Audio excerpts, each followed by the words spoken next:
Lorsque les Anglo-Saxons ont envahi l'Angleterre, au XXe siècle, 4 grands royaumes allaient émerger des cendres.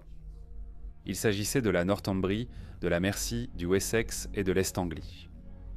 Les Anglo-Saxons, qui étaient à l'origine païens, allaient pour la plupart se convertir au christianisme, les rois païens se convertissant souvent pour des raisons politiques, comme l'imposition par un roi plus puissant, pour gagner en légitimité, ou encore à cause de la promesse chrétienne d'obtenir l'immortalité après la mort.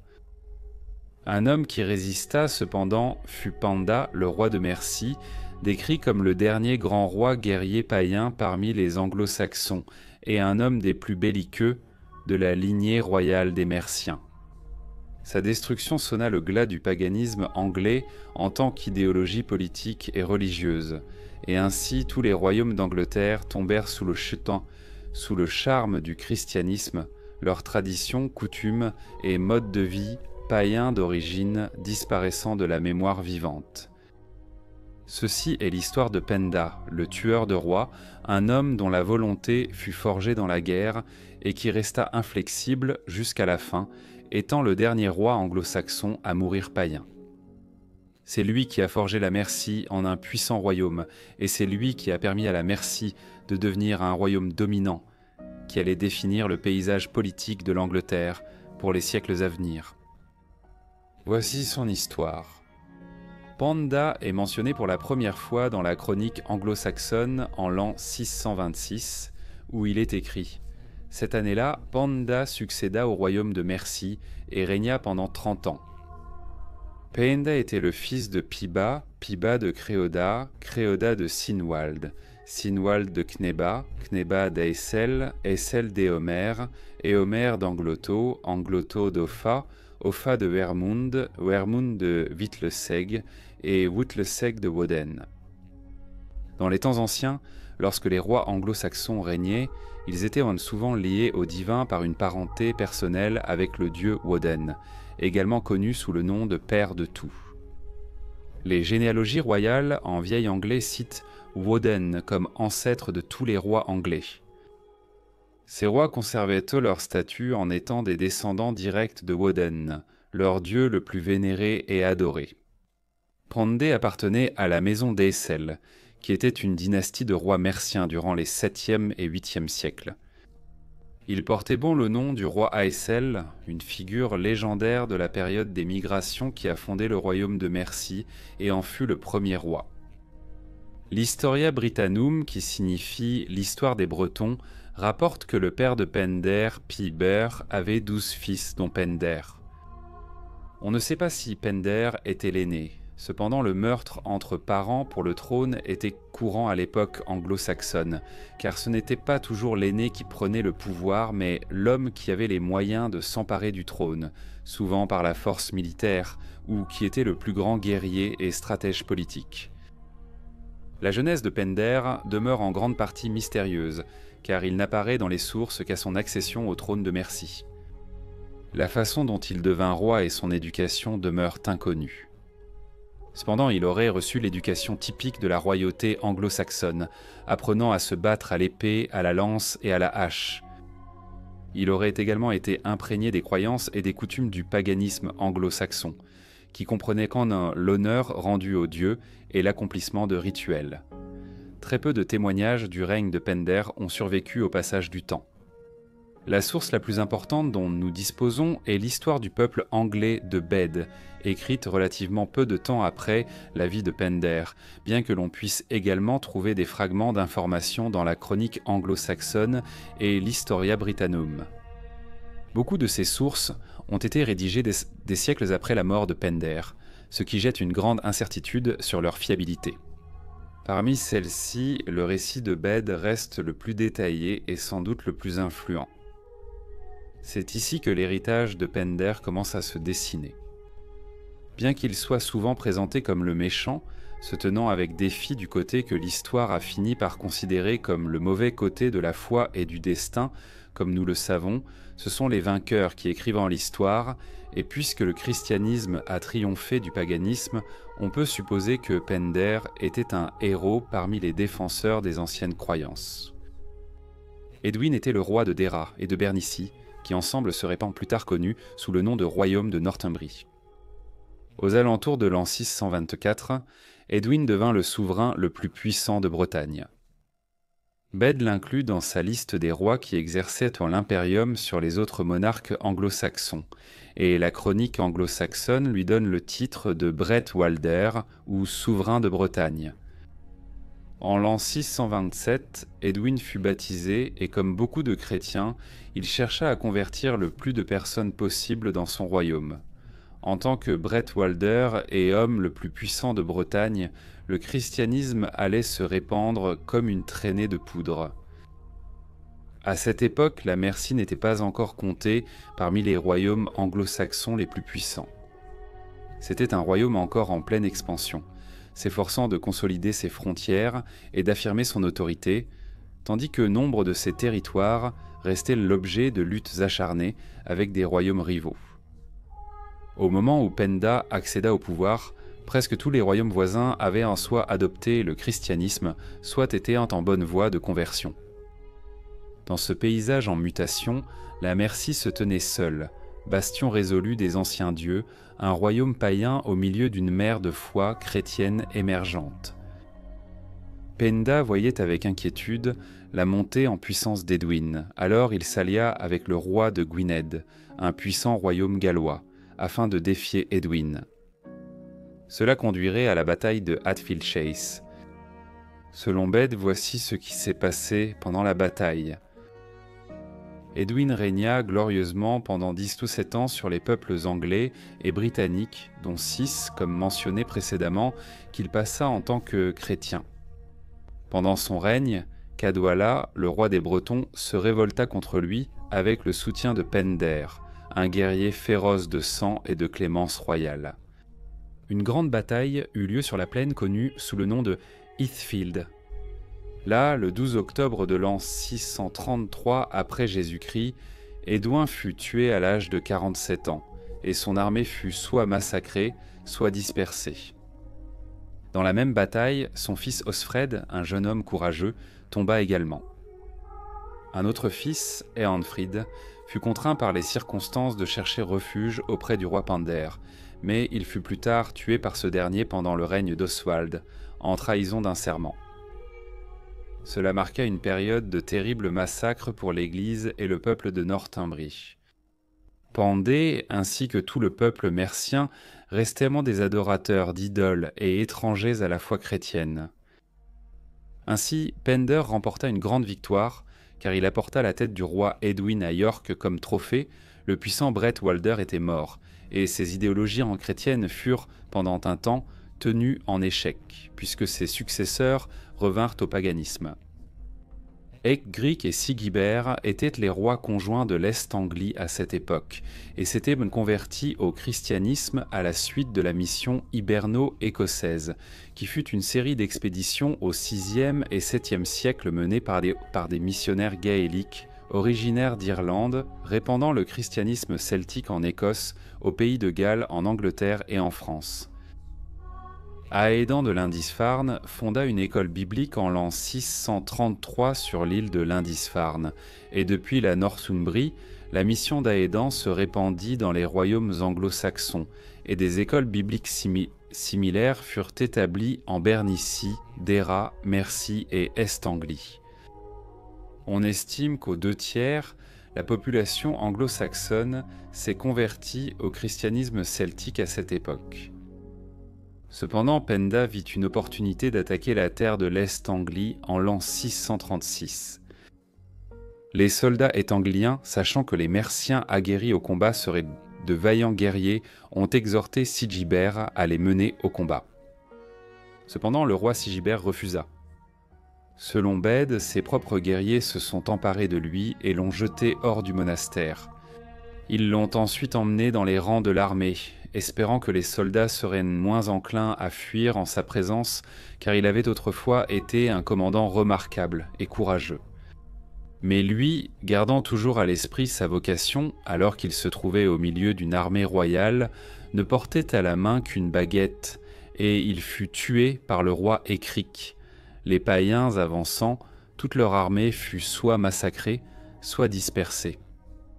Ainsi, Penda venait de tuer 2 autres rois chrétiens et son pouvoir était désormais en train de se consolider. Au nord et à l'est, la Northumbrie et l'Est-Anglie avaient d'eux subi sa colère, et aucune armée chrétienne ne pouvait le vaincre au combat, et la Mercie devenait rapidement le royaume le plus dominant d'Angleterre. Bien que Penda lui-même fût un païen convaincu, il permit à son fils le prince Péda de se convertir et de devenir chrétien. Bède développe ce récit, mais cette fois, les angles du milieu sous le prince Péda, le fils du roi Penda, reçurent par la foi et les sacrements de la vérité.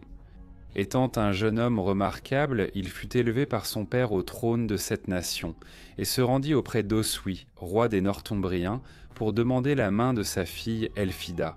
Mais il ne pouvait satisfaire ses désirs à moins d'embrasser la foi du Christ et d'être baptisé avec la nation qu'il gouvernait.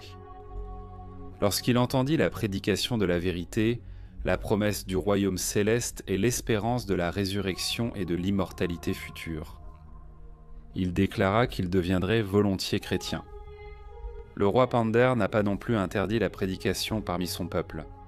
Cela présente Penda comme un roi tolérant, bien que l'ancienne foi, les coutumes et les traditions disparaissaient lentement dans la mémoire, apparemment à cause des missionnaires étrangers.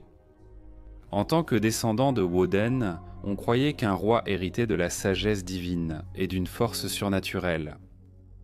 Cependant, le sang noble ne suffisait pas à réclamer la couronne. La lignée des dieux ne garantissait pas la faveur divine. Une telle faveur devait être prouvée.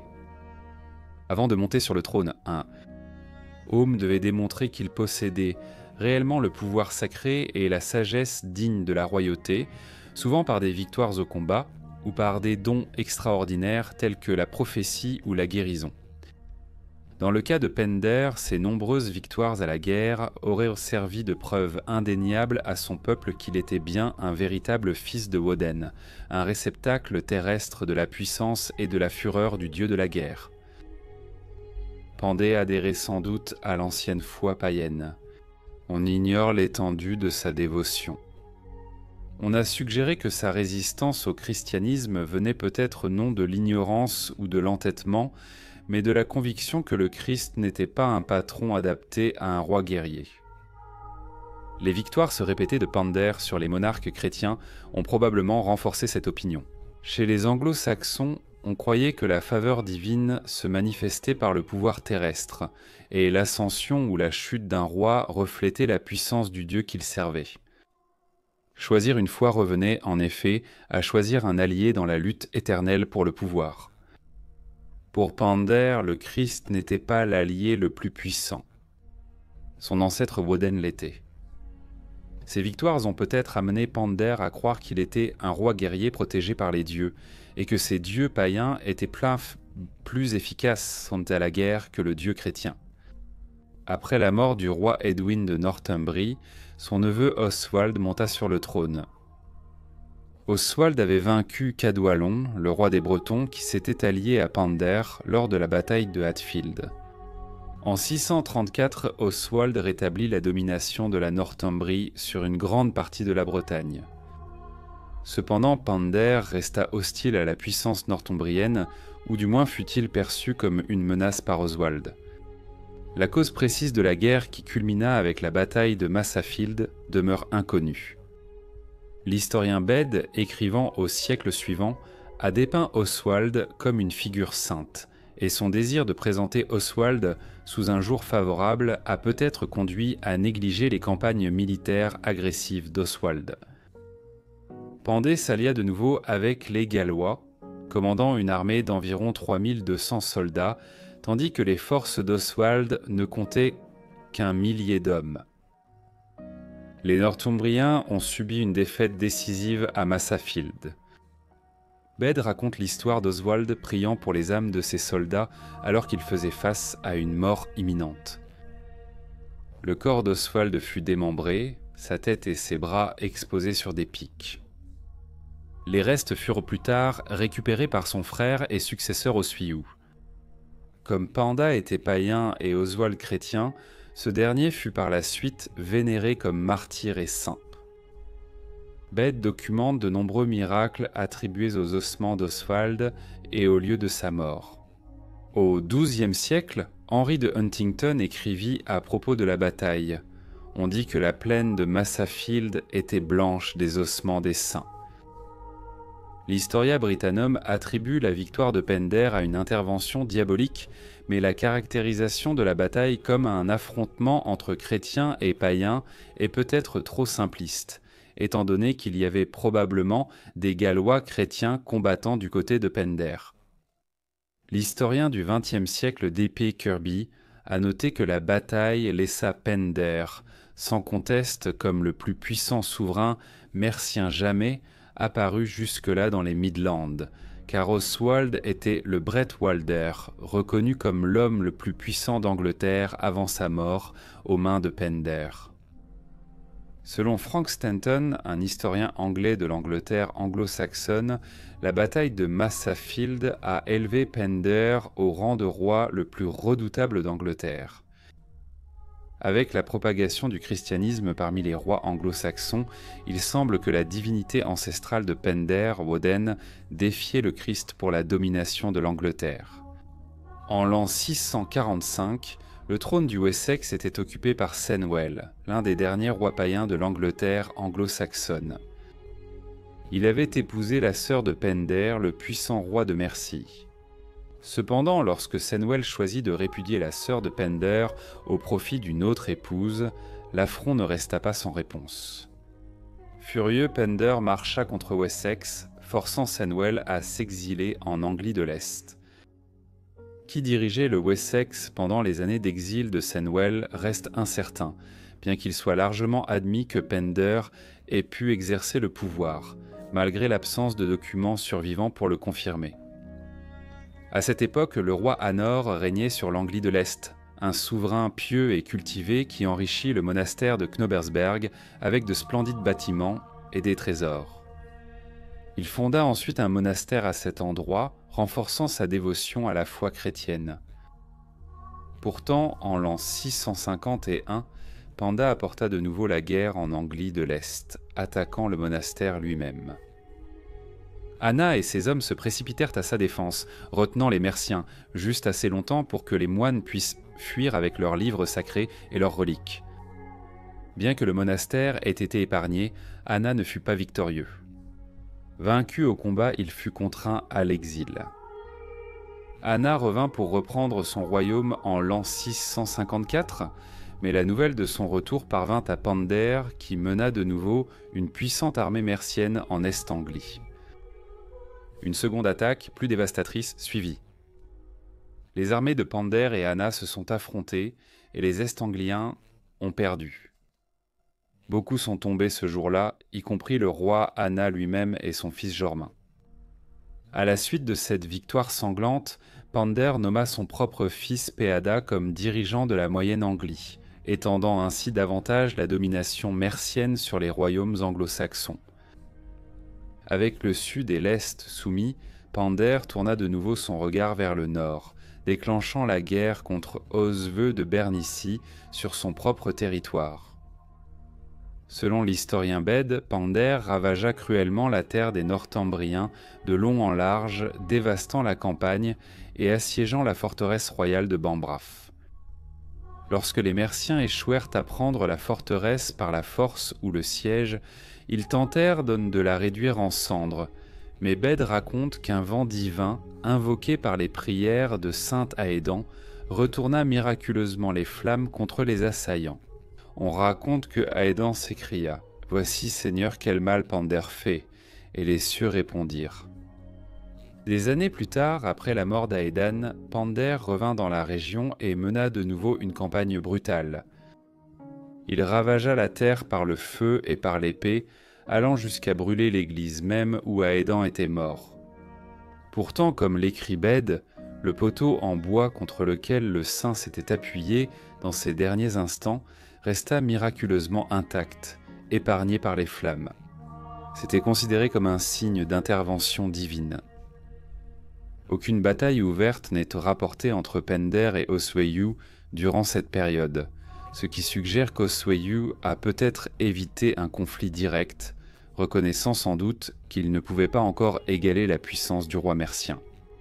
Au fil des années, le roi Pender s'était forgé une réputation de domination grâce à une série de victoires militaires retentissantes, notamment ses triomphes sur les puissants Northumbriens d'autrefois. Une fois de plus, le vieux chef de guerre allait marcher vers le nord, déterminé à renverser Osweu, le roi de Bernice. La cause précise de cette dernière campagne demeure incertaine.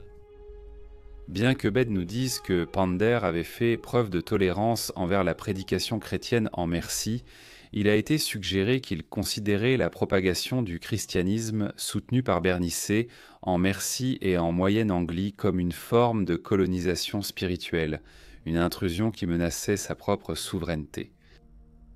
D'autres ont émis l'hypothèse que Pender cherchait à empêcher Oswiu de réunifier la Northumbrie, craignant qu'il ne restaure la gloire passée du royaume, autrefois incarnée par Edwin et Oswald. Pour se préparer à la tempête à venir, Pender rassembla ses alliés d'Est-Anglie et du pays de Galles, réunissant une armée redoutable dirigée par 30 chefs de guerre.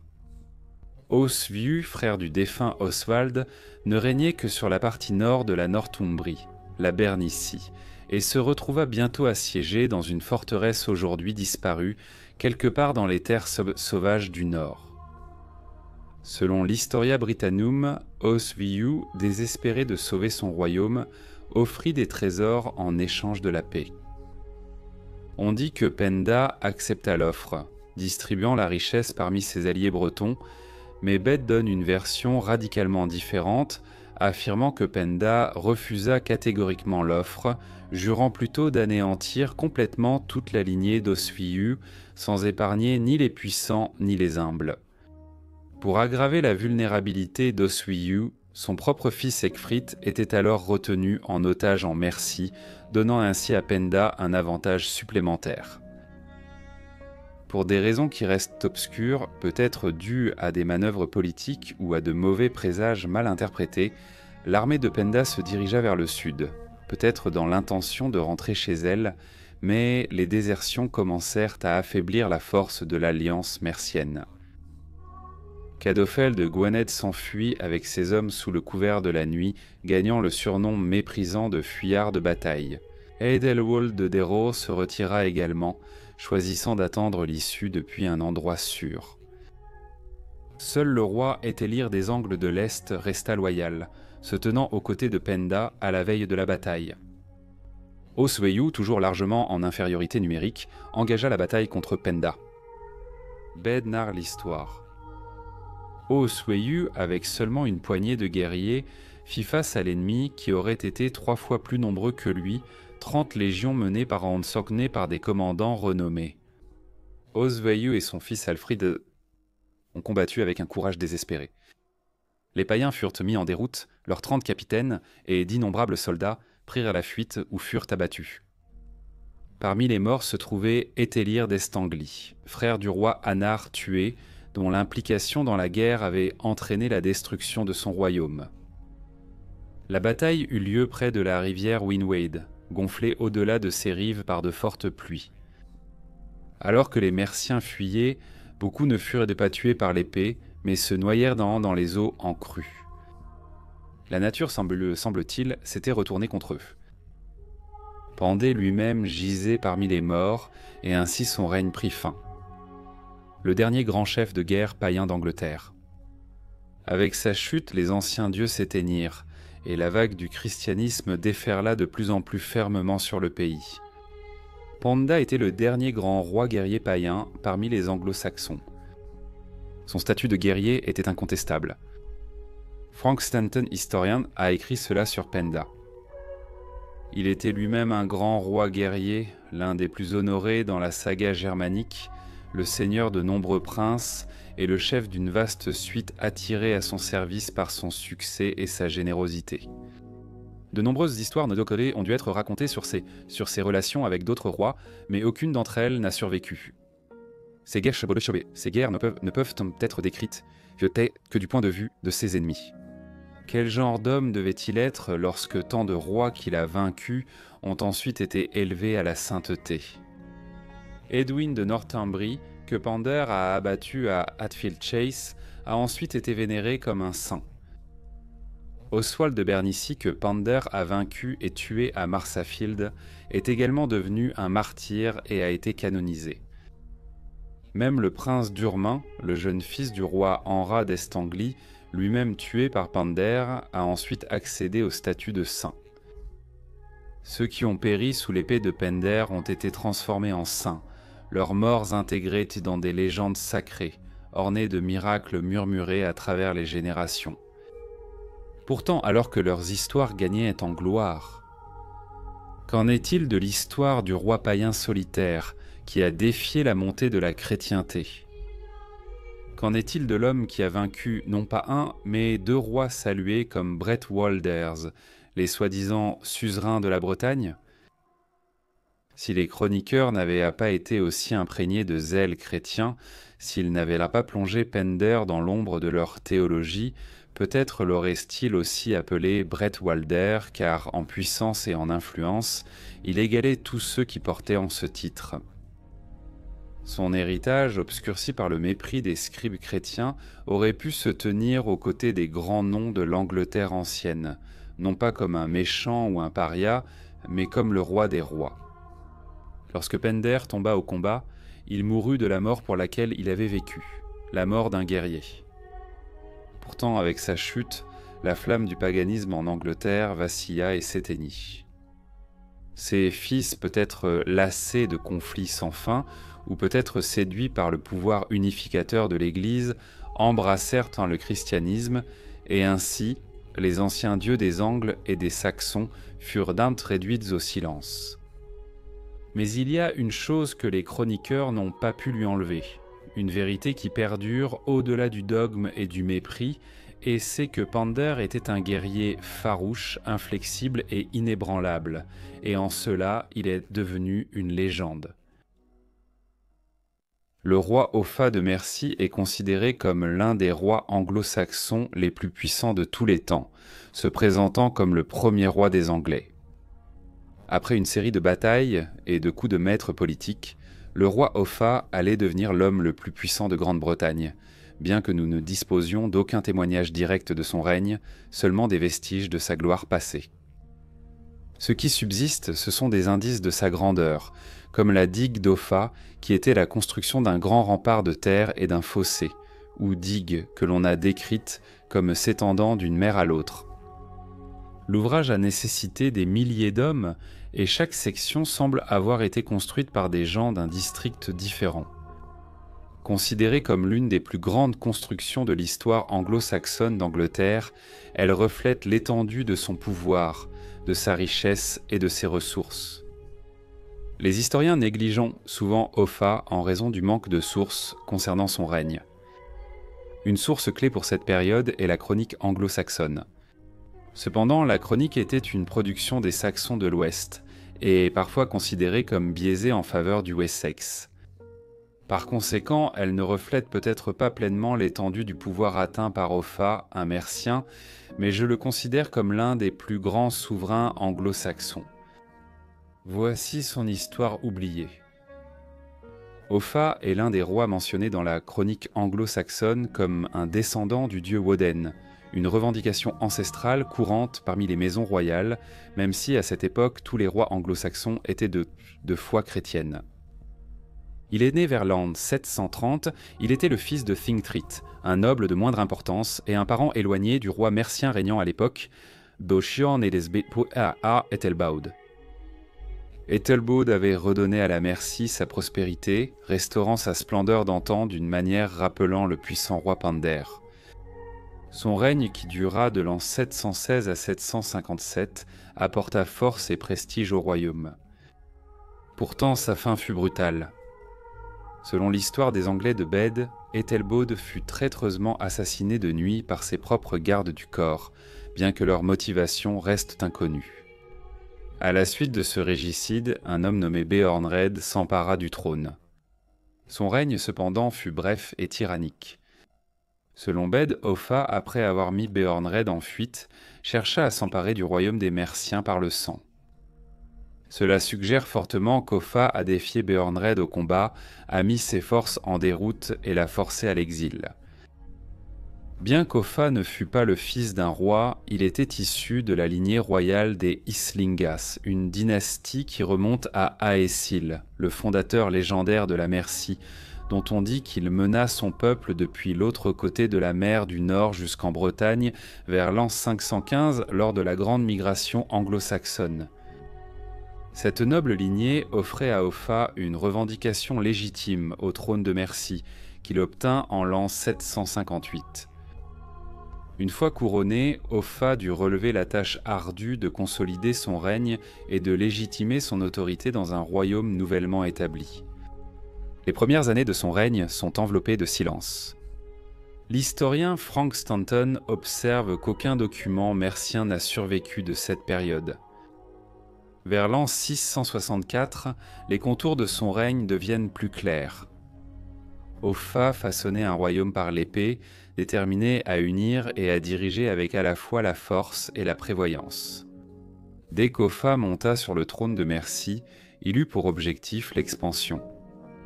Son regard se tourna rapidement vers le sud, vers le royaume de Kent, et dès l'an 765, Offa semble avoir commencé à exercer une autorité directe sur la région, comme en témoignent plusieurs chartes qu'il a soit émises, soit confirmées dans le Kent, bien qu'il ait perdu le contrôle du royaume durant les années 770 lorsque Aelmund apparut comme roi. Offa le reprit vers 785. Aelmund fut probablement tué ou exilé, et son fils, le futur roi Egbert de Wessex, fut contraint de s'enfuir en exil. Le Sussex, autrefois dirigé par plusieurs rois, passa aussi progressivement sous l'influence d'Offa. Au cours des 13 premières années de son règne, Offa confirma des chartes dans l'ouest et le centre du Sussex. En l'an 771, il avait soumis l'est du Sussex par des actions militaires, plaçant ainsi, effectivement, tout le royaume sous son contrôle. Des chartes datant de l'an 772 révèlent sa pleine autorité sur la région, les anciens rois ayant été réduits au rang d'aldorman. Sa suzeraineté sur les autres petits royaumes est moins bien documentée, mais à cette époque, la suprématie mercienne s'étendait régulièrement. L'Est-Anglie représentait une nouvelle occasion de domination. La lignée royale des Wulfing du royaume, descendue du légendaire roi Wuffa et longtemps considérée comme la maison régnante, prit fin en l'an 749 avec la mort du roi Elfwald. Avec l'extinction de la lignée des Wulfings, Offa vit une occasion d'affirmer son contrôle. Ethelbert, jeune noble, monta sur le trône, mais son règne finit en tragédie. Selon la chronique anglo-saxonne, Offa fit exécuter le roi Ethelbert d'Est-Anglie.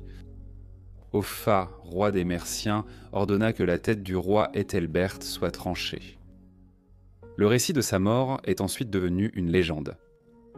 Aux alentours de l'an 1080, la Passio Sancti Ethelberti relate l'histoire d'un jeune roi vertueux et pieux, élu pour sa sagesse et sa grâce. Sous la pression d'épouser la fille d'Offa, Idbur, Ethelbert se rendit en Mercie malgré les avertissements inquiétants de sa mère. Finalement, on disait que la reine Sintrif, l'épouse d'Offa, avait empoisonné l'esprit de son mari avec la suspicion et la tromperie, menant finalement au meurtre et à la décapitation d'Ethelbert. Que ces récits soient des faits ou des fictions moralisées, Offa revendiqua néanmoins l'Est-Anglie comme faisant partie de son domaine, étendant ainsi son autorité sur un royaume de plus. Au sud, le royaume de Wessex était gouverné par le roi Cynwulf, un descendant direct de Cerdic, le chef légendaire de la migration anglo-saxonne et le monarque fondateur de Wessex. Pendant une grande partie du règne d'Offa, Cynwulf avait résisté à la suprématie mercienne, préservant l'indépendance de son royaume. Les tensions entre les deux rois éclatèrent en conflit ouvert. En l'an 779, la bataille de Bennington eut lieu. On sait peu de la bataille, mais son issue est claire. Offa en sortit victorieux. Malgré sa défaite, rien n'indique que Cynwulf soit devenu subordonné à Offa par la suite. Cependant, le règne de Cinwulf prit fin de façon soudaine et violente en l'an 786, lorsqu'il fut pris en embuscade et tué lors d'une querelle dynastique, apparemment chez sa maîtresse. La mort de Cinwulf créa un vide de pouvoir au Wessex, qu'Offer exploita rapidement. Il apporta son soutien à Béotric, un prétendant rival au trône, dont le principal adversaire était Egbert, le grand-père du futur roi Alfred le Grand. Pour sceller cette alliance, Offer donna sa fille Edba en mariage à Béotric. Soutenu par la puissance et la miséricorde, Béotric vainquit Egbert, le forçant à s'exiler à la cour de Charlemagne. Ce faisant, Béotric devint un roi vassal, régnant sur Wessex sous l'ombre et la protection d'Offer. Au nord, dans le royaume de Northumbrie, Ethelred Ier détenait la couronne. En l'an 792, il épousa Ethelred, une autre fille d'Offer, devenant ainsi le gendre du roi mercien. Bien qu'il n'existe aucune preuve directe que la Northumbrie soit jamais tombée sous la domination mercienne, le mariage d'Ethelred avec la famille d'Offer suggère un lien d'alliance, sinon de subjugation. Notamment, à la mort d'Offer, Ethelred fut assassiné par un groupe de nobles northumbriens, un fait qui laisse entendre qu'il dépendait de la protection d'Offer et que son règne était fragile sans celle-ci. Par ses actes de guerre, de diplomatie et de mariage stratégique, Offer étendit son influence sur l'ensemble de l'Angleterre. Du Kent et de l'Est-Anglie jusqu'au Wessex et peut-être même la Northumbrie, il imposa son autorité sur presque tous les royaumes anglo-saxons. Dans ses chartes royales, Offer se présentait non seulement comme le roi des Merciens, mais aussi comme le roi des Anglais et des peuples environnants. Ces titres n'étaient pas de simples revendications grandioses, ils reflétaient son ambition démesurée et la réalité d'un roi qui, par la conquête et la ruse, avait uni une grande partie de l'Angleterre sous la domination mercienne. La relation entre la Mercie et les royaumes gallois voisins au 8e siècle était marquée par la tension, des escarmouches frontalières et des guerres récurrentes. Les Gallois lançaient fréquemment des raids sur les terres merciennes, menaçant les villages, perturbant l'agriculture et les routes commerciales. Ces incursions constantes exigeaient une réponse forte et durable. Le roi Offa, déterminé à protéger sa frontière occidentale et à affirmer sa domination, mena plusieurs campagnes militaires contre les Gallois, avec des expéditions enregistrées en 778, 784 et 796. Pourtant, ce n'est pas uniquement par la guerre qu'Offa chercha à sécuriser son royaume. En réponse à ces menaces persistantes, Offa ordonna la construction de l'un des ouvrages défensifs les plus ambitieux de la Grande-Bretagne du Haut Moyen-Âge, la digue d'Offa. Cet immense ouvrage de terre s'étendrait sur toute la longueur de la frontière entre la Mercie et le royaume gallois. Sa présence rendait de plus en plus difficile pour les pillards gallois de pénétrer sur les terres de la Mercie sans être détectés. L'achèvement du fossé d'Offa serait décisif. Avec ses frontières occidentales mieux sécurisées, Offa était libre de se concentrer sur la consolidation interne de la Mercie, l'expansion de son influence sur les autres royaumes anglo-saxons, ainsi que la promotion du commerce et de la stabilité économique. Le fossé lui-même, vaste et durable, est largement considéré comme la construction la plus importante entreprise par les peuples pré-alphabétisés de la Grande-Bretagne, reflétant l'autorité, les ressources et la vision à long terme d'Offa. Après l'annexion du Kent par Offa en 785, il eut accès à la prestigieuse monnaie de Canterbury. Cela lui permit d'entreprendre d'importantes réformes monétaires, devenant ainsi le premier roi de Mercie à émettre des pièces portant son propre nom, une affirmation claire du pouvoir royal et du contrôle économique. Parmi les pièces frappées durant son règne, l'une se distingue par sa singularité, une pièce frappée au nom de la reine Cynthryth, l'épouse d'Offa. Elle demeure la seule femme anglo-saxonne à avoir été honorée de la sorte durant le règne de son époux, ce qui reflète sa prééminence et l'estime exceptionnelle qu'Offa lui portait. Un autre artefact remarquable du règne d'Offa est son dinar d'or, une pièce directement inspirée de celle émise par le calife abbasside Al-Mansour. Une face porte l'inscription latine Offer Rex ou Roi Offer, tandis que l'autre présente une version inversée de la phrase arabe Il n'y a de Dieu qu'Allah seul. L'inclusion du texte islamique, manifestement mal compris par le monnayeur qui l'a copié, reflète probablement une tentative de faciliter le commerce avec le monde islamique, en particulier l'Espagne islamique. Cette pièce, rare et riche en symboles, souligne la vision internationale d'Offa et ses ambitions de s'intégrer aux réseaux économiques plus larges du monde médiéval. L'aube de l'ère viking est traditionnellement marquée par l'attaque brutale du monastère de Lindisfarne en l'an 793, mais la première rencontre enregistrée entre les Anglais et les navigateurs nordiques précède cet événement et s'est produite pendant le règne du roi Offa de Mercie. Selon la chronique anglo-saxonne, en l'an 787, il est écrit « D'abord arrivèrent 3 navires de Nordiques venant du Hordaland. Le prévôt local est allé à leur rencontre, ayant l'intention de les escorter jusqu'à la ville du roi, car il ne savait pas qui ils étaient et là, ils l'ont tué. Ce furent tous les premiers navires d'hommes danois à chercher la terre de la nation anglaise. » Cette brève mais violente rencontre marqua l'arrivée inquiétante d'une force nouvelle et terrifiante sur les côtes de l'Angleterre. D'autres signes de la prise de conscience d'Offa face à ce danger croissant figurent dans une charte royale de 792. Dans ce document, Offa donne des instructions pour préparer le Kent à se défendre contre les païens venus de la mer avec des navires errants. Cette référence concerne probablement les premiers raids vikings et suggère que des attaques sporadiques sur les côtes avaient déjà commencé, et qu'Offa fut l'un des premiers souverains à reconnaître cette menace émergente. Ces actions pour renforcer les défenses du Kent révèlent non seulement une prudence stratégique, mais aussi les premiers signes d'une réponse nationale à ce qui deviendrait une lutte de plusieurs siècles contre les incursions vikings. Offa, toujours le roi vigilant, prenait déjà des mesures pour protéger son royaume contre une tempête venant des mers du Nord. Le roi Offa de Mercie mourait en l'an 796, à environ 56 ans. Sa disparition marqua la fin d'un règne extraordinaire, forgé dans le sang, couronné de gloire et destiné à façonner le cours de l'histoire anglaise. Bien qu'il ait été succédé par son fils Ecgfrith, le règne du jeune roi fut éphémère, ne durant que 141 jours avant sa mort prématurée. Avec la chute d'Ecgfrith, la lignée d'Offa prit fin brusquement. Le savant northombrien Alcuin, écrivant depuis la cour de Charlemagne, a reconnu la détermination sans faille d'Offa à assurer la succession de son fils.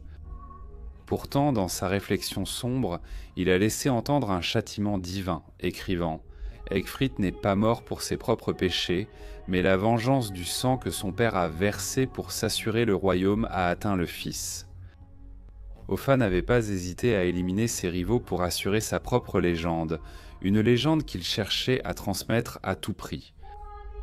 Les historiens modernes comme Simon Keynes ont décrit Offa comme un homme mu par une ambition brute, plutôt que par une vision unificatrice. Pourtant, réduire son héritage à une simple soif de pouvoir, c'est passer à côté de l'ampleur colossale de ses réalisations. Les annales restantes, surtout la chronique anglo-saxonne, un récit ouest-saxon, ne rendent pas pleinement compte de la grandeur d'Offa. Leur silence ne témoigne pas de son insignifiance, mais de l'effacement délibéré d'un roi mercien dont la puissance a jadis éclipsé tous ses rivaux. Offa n'était pas seulement un souverain régional, mais un roi des rois. Ces chartes royales témoignaient d'un souverain qui se présentait comme le roi des Anglais, ainsi que le roi de Mercie et des peuples environnants. Et qui pourrait douter de la véracité de ces titres?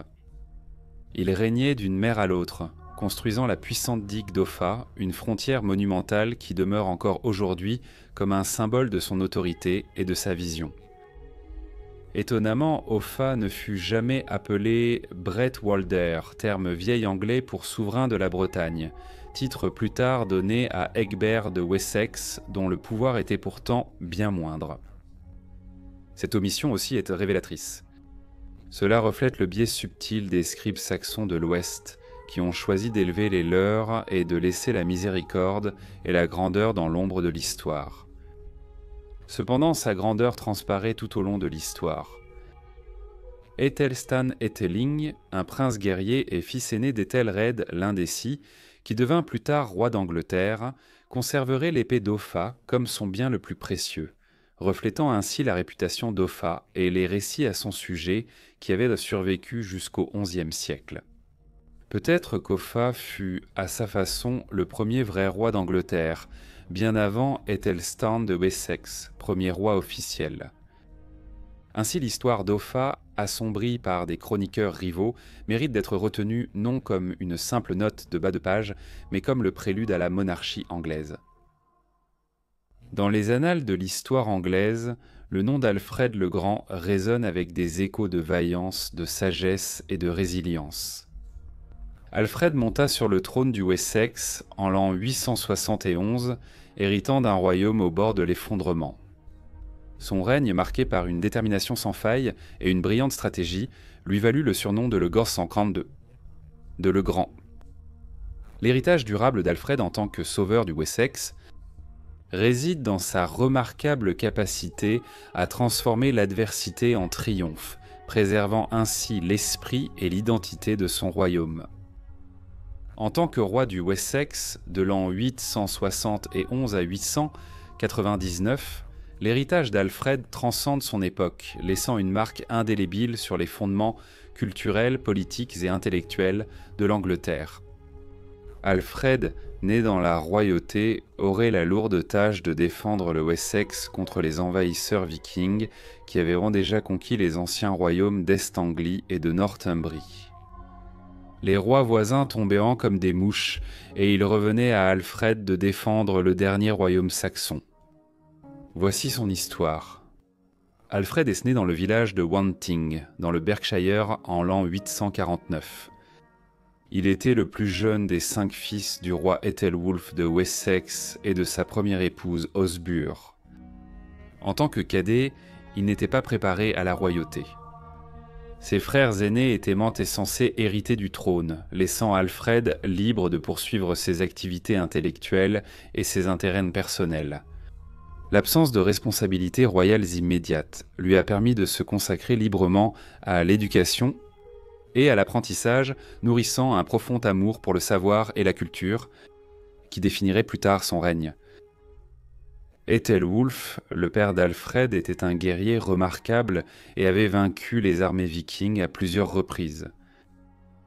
Le frère aîné d'Alfred était Æthelstan, qui régnait en tant que roi du Kent et était connu comme un combattant féroce. Cependant, il mourut avant son père en l'an 851. Æthelbald était le deuxième né, puis vint Æthelbert, ensuite Æthelred, et enfin il y avait Alfred. En l'an 853, à l'âge de 4 ans, Alfred est mentionné par la chronique anglo-saxonne comme ayant accompagné son père, le roi Æthelwulf, à Rome, où il a été confirmé par le pape Léon IV. C'était un événement majeur, car presque personne des terres d'Alfred n'avait voyagé en Europe, et rencontrer le pape aurait été le pèlerinage d'une vie. Cependant, lors du retour d'Alfred de Rome, en l'an 856, Æthelwulf fut déposé par son fils Æthelbald, le frère aîné d'Alfred. Æthelbald, le fils aîné du roi Æthelwulf, était un prince animé par l'ambition. Par un geste audacieux, il usurpa le trône à son père, déclenchant une période de troubles politiques au Wessex. Ses actions, motivées par une soif de pouvoir et une impatience de régner, plongèrent le royaume dans l'incertitude. Les conséquences de cette usurpation furent considérables, affectant non seulement le paysage politique, mais aussi la vie de ceux qui étaient proches du trône, y compris un jeune et impressionnable Alfred. Avec la guerre civile qui menaçait, les magnates du royaume se réunirent en conseil pour trouver un compromis. Æthelbald conserverait les comtés de l'Ouest, et Æthelwulf régnerait à l'Est. Lorsque le roi Æthelwulf mourut en l'an 858, le Wessex fut revendiqué par Æthelbald, qui a une réputation plutôt négative selon les chroniqueurs et historiens ultérieurs. Guillaume de Malmesbury, le principal historien anglais du XIIe siècle, a écrit Æthelbald, qui était sans valeur et déloyal envers son père, a souillé le lit conjugal de son père, car après la mort de ce dernier, il est descendu au point d'épouser sa belle-mère Judith. Cependant, Judith a peut-être agi ainsi pour éviter le sort habituel des veuves, qui étaient envoyées dans un couvent. Pour Æthelbald, ce mariage était avantageux en raison de l'appartenance de Judith à la dynastie carolingienne, ce qui lui permettait d'améliorer son statut et de se placer au-dessus de ses frères. Le plus jeune fils d'Æthelwulf, Alfred, fut témoin du chaos qui suivit la prise de pouvoir d'Æthelbald. Ces années formatrices furent marquées par l'instabilité, la peur et l'incertitude. Vivant dans l'ombre d'un frère usurpateur, Alfred fut exposé dès son plus jeune âge aux dures réalités de la politique de cour. La discorde familiale et la lutte pour le pouvoir ont dû avoir un impact profond sur sa vision du monde, lui inculquant un profond sens de la prudence, de la résilience et de la détermination. Néanmoins, on sait peu de choses sur le règne d'Æthelbald, et il ne resta sur le trône que 2 ans, sans avoir d'enfant, laissant ainsi le trône à son jeune frère Æthelbert en l'an 860. Lorsque le frère aîné d'Alfred, Æthelbert, monta sur le trône, Alfred devait avoir environ 12 ans, et le nouveau roi semblait entretenir de bonnes relations avec ses 2 frères cadets, Æthelred et Alfred. Le règne d'Æthelbert s'est déroulé sur fond d'invasions vikings incessantes qui représentaient une grave menace pour la stabilité du Wessex. Ces raids ont mis à l'épreuve la ténacité des royaumes anglo-saxons, exigeant une grande habileté stratégique et une véritable prouesse militaire. De plus, les luttes dynastiques internes au sein du Wessex ajoutaient une autre couche de complexité au règne d'Æthelbert. Alors qu'il affrontait ces défis, le jeune Alfred observait de première main les pressions et les responsabilités liées à la royauté. Le règne d'Æthelbert débuta et finit par des raids vikings. En l'an 860, une armée viking a navigué depuis la Somme jusqu'en Angleterre et a mis à sac Winchester, mais elle a été vaincue par les hommes du Hampshire et du Berkshire. Probablement à l'automne de l'année 864, une autre armée viking a campé sur Thanet et on leur a promis de l'argent en échange de la paix, mais ils ont rompu leurs promesses et ravagé l'est du Kent. Ces attaques étaient mineures, comparées aux événements survenus après la mort d'Æthelbert, qui allaient entraîner l'envahissement de toute l'Angleterre par la grande armée païenne. Æthelbert est mort de cause inconnue à l'automne de l'année 865. Il fut enterré à l'abbaye de Sherborne dans le Dorset, aux côtés de son frère Æthelbald, et fut remplacé par son jeune frère Æthelred. 3 des frères aînés d'Alfred étaient maintenant morts sans enfants, et les règnes de ses frères aînés l'avaient façonné en homme. Alfred devait avoir environ 16 ans lorsque son frère aîné Æthelred monta sur le trône, et bien que son frère se révélât être un dirigeant compétent, la menace à laquelle toute l'Angleterre faisait face était quelque chose qui n'avait pas été vu depuis l'époque des Romains. Auparavant, le pays avait souffert de raids sporadiques, mais maintenant il faisait face à une invasion, visant la conquête et l'installation. Une grande force de vikings, appelée par les contemporains la grande armée païenne, arriva en Est-Anglie. Les fils de Ragnar étaient arrivés dans le pays et cherchaient à se venger en Northumbrie de la mort de leur père, Ragnar Lodbrok. Les fils de Ragnar comprenaient Ubba, Ivar le Désossé, Sigurd œil de serpent, Björn côte de fer et Halfdan, tous des guerriers capables et légendaires, commandant leurs propres armées. Le roi Edmond acheta la paix en payant un tribut aux Vikings, et ils restèrent 1 an en Est-Anglie pour renforcer leurs forces. Les Vikings se rendirent ensuite à York et conquirent la Northumbrie, installant un roi fantoche. Sigurd et Björn Ragnarsson retournèrent dans leur propre royaume après la chute de la Northumbrie. Pendant ce temps, Ivar, Abba et Halfdan restèrent sans pour brûler et piller. Ivar le Désossé venait tout juste de mettre fin à la lignée des rois en Northumbrie, et lui et sa grande armée païenne se dirigeaient ainsi vers le sud avec l'intention de prendre la Mercie pour eux. En l'an 867, ils prirent Nottingham en Mercie et y passèrent l'hiver. Le roi Buchred de Mercie demanda l'aide du roi Ethelred du Wessex. Ethelred et Alfred menèrent une grande armée saxonne de l'ouest à Nottingham et assiégèrent les Vikings. Mais les Vikings refusèrent de quitter la sécurité des défenses de la ville. Les armées combinées de Mercie et du Wessex ne purent pas franchir les remparts de terre et le fossé. Bougrod acheta finalement la paix avec les Vikings. Les Vikings retournèrent ensuite à York. En l'an 869, les hommes du Nord revinrent en Est-Anglie et conquirent le royaume, tuant le roi Edmond. 2 des 4 grands royaumes d'Angleterre étaient maintenant tombés. Cependant, Ivar le Désossé partit vers le nord avec son contingent de la grande armée païenne, laissant le commandement à ses frères, Halfdan et Abba, ainsi qu'au chef de guerre danois nommé Guthrum. Pendant le règne d'Ethelred, Alfred participa à l'effort de guerre contre les Vikings. Cette expérience lui a apporté des compétences militaires précieuses et des connaissances tactiques. Il a appris l'art de la guerre, la planification stratégique et l'importance de l'adaptabilité face à un ennemi implacable. Les batailles entre la grande armée païenne et les souverains du Wessex étaient marquées par une férocité extraordinaire, un génie stratégique et une détermination qui allaient façonner le destin d'une nation. Le roi Ethelred, confronté à cette menace sans précédent, fit preuve d'une remarquable défiance.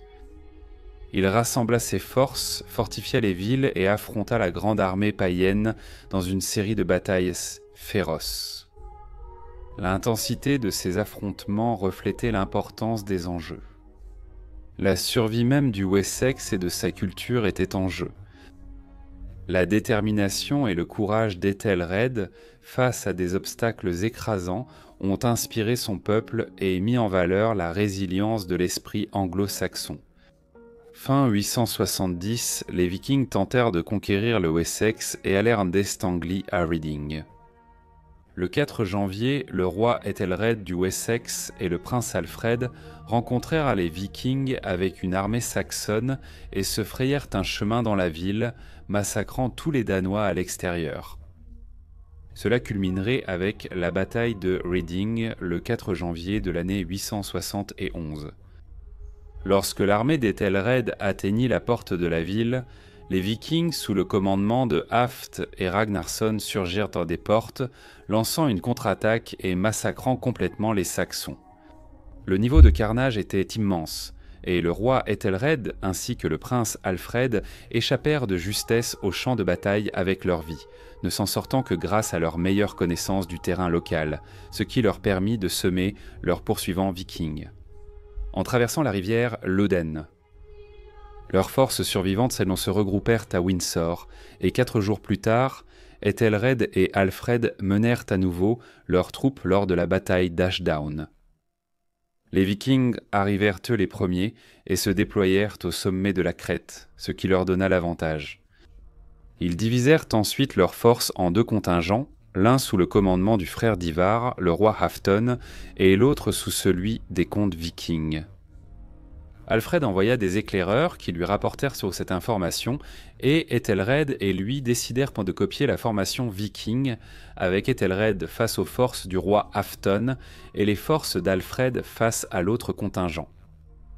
Avant la bataille, le roi Ethelred se retira dans sa tente pour assister à la messe, tandis qu'Alfred rassemblait ses hommes et menait ses troupes sur le champ de bataille. Les Vikings et les Saxons formèrent tous deux un mur de boucliers et s'approchèrent les uns des autres. Alfred, sachant que l'ennemi avait l'avantage, décida d'attaquer et mena ses hommes à l'assaut de la colline. Les 2 armées s'affrontèrent et la bataille fit rage, jusqu'à ce qu'Ethelred mène lui aussi une charge. Cela aboutirait à une victoire saxonne. Ethelred et Alfred poursuivirent alors les Vikings dans une rage sanguinaire, abattant tous ceux qui fuyaient hors leur courroux, jusqu'à ce que la nuit tombe sur eux. Alfred acquérait rapidement la réputation d'un guerrier féroce et d'un grand chef d'homme. Cependant, la victoire fut de courte durée. 2 semaines plus tard, Ethelred et Alfred furent vaincus au domaine royal de Basing, lors de la bataille de Basing. Malgré des défaites dévastatrices et la perte de territoires importants, le Wessex ne céda pas. La résistance d'Ethelred, Alfred et de leur peuple était sans égale. Cependant, c'est lors de la bataille de Merton, le 22 mars de l'an 871, que les Vikings ont renversé le cours de la guerre. L'évêque Ayamond fut tué, tout comme de nombreux hommes importants, et après cette bataille, une grande armée d'été arriva à Reading. À Pâques, le roi Ethelred mourut. Les historiens ont beaucoup spéculé à ce sujet.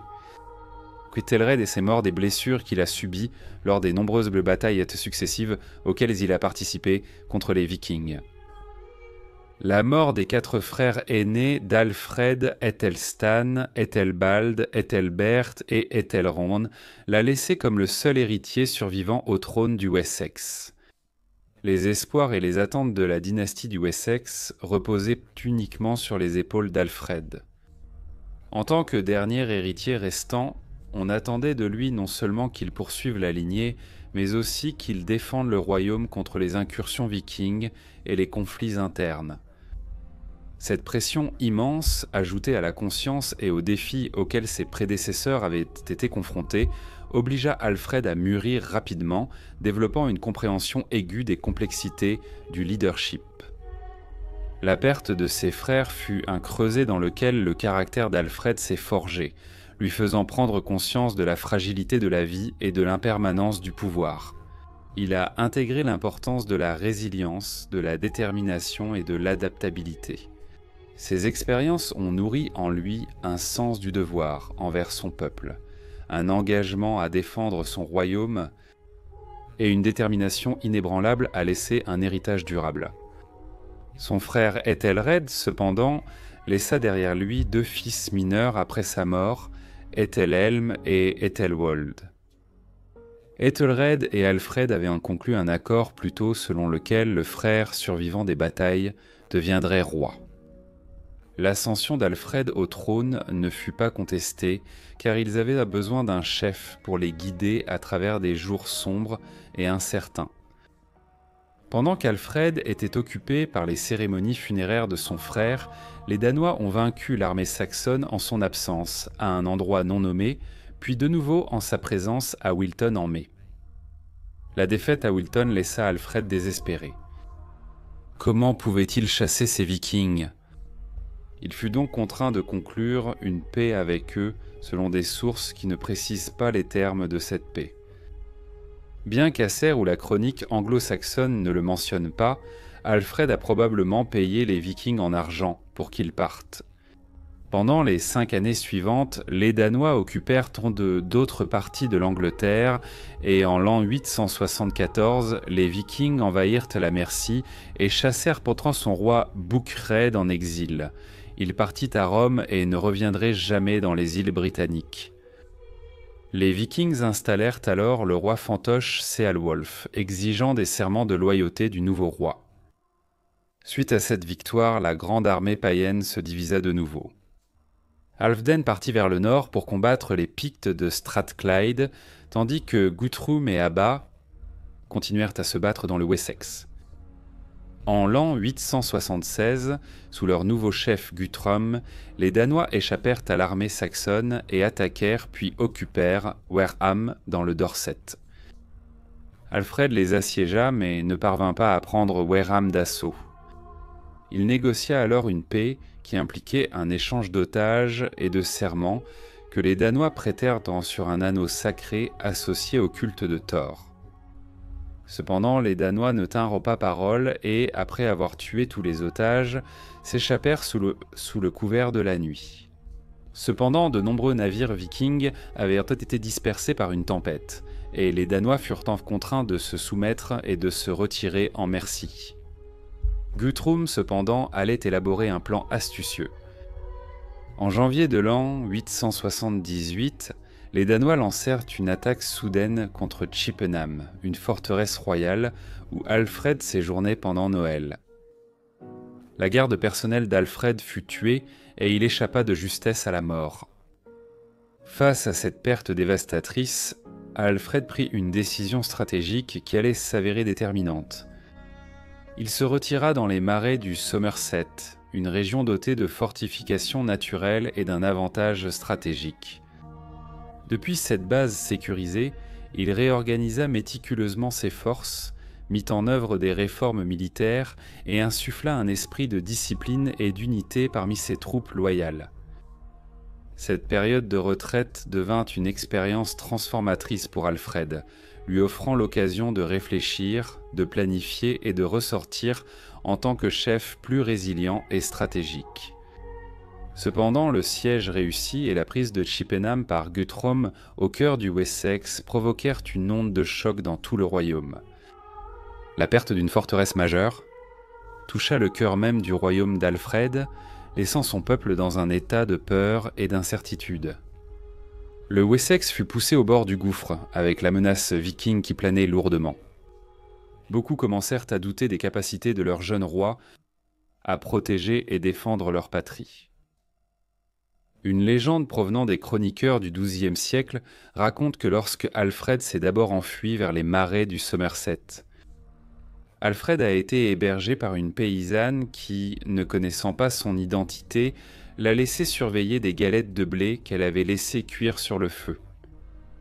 Préoccupé par les problèmes de son royaume, Alfred laissa accidentellement brûler les galettes et fut réprimandé par la femme à son retour. Alfred, désormais roi de rien, ne s'était pas fait gronder ainsi depuis son enfance et cela lui apporta une certaine joie. L'année 878 fut le point le plus bas de l'histoire des royaumes anglo-saxons, tous les autres royaumes étant tombés aux mains des Vikings. Le Wessex seul résistait, mais avec Alfred en exil dans les marais et sans ressources, l'avenir du Wessex et de l'Angleterre était incertain. Néanmoins, des nouvelles étaient parvenues à Alfred sur la mort des deux fils de Ragnar. Abba avait été tué lors de la bataille de Kurnwit par l'alderman de Devon, Oder, ce qui fut un coup dur pour les Vikings. De plus, Halfdan avait été tué à Dublin en l'an 877 par son neveu Bardur Iverson. Il semble que Halfdan menait une campagne pour reprendre la couronne perdue de son frère Ivar à Dublin, mais il a fini par être tué lors de la bataille de Strandford Lough par un membre de sa propre famille. La mort de ces deux commandants légendaires donnerait un peu d'espoir à Alfred. C'est dans ce moment de solitude et de réflexion qu'Alfred décida de prendre une mesure audacieuse pour sortir de sa cachette et rallier ses hommes pour une résistance décisive contre les envahisseurs vikings.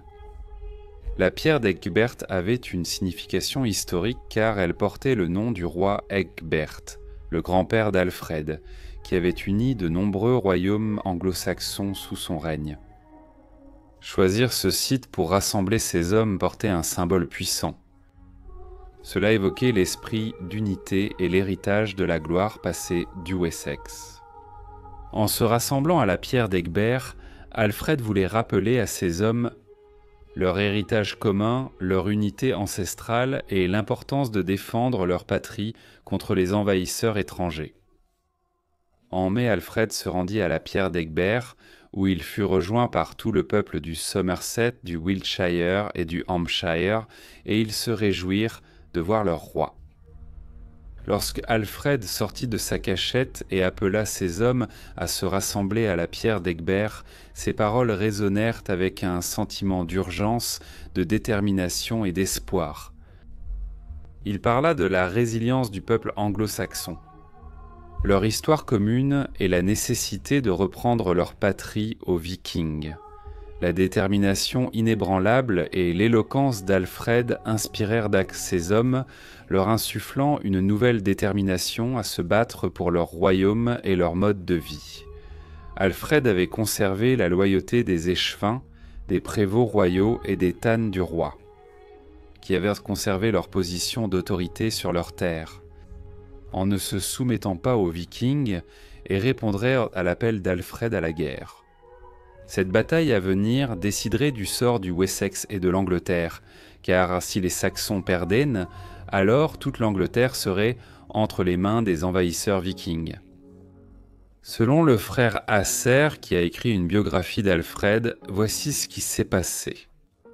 Combattant férocement, formant un mur de boucliers dense contre toute l'armée des païens et luttant longtemps et courageusement, Alfred finit par remporter la victoire. Il renversa les païens dans un grand massacre.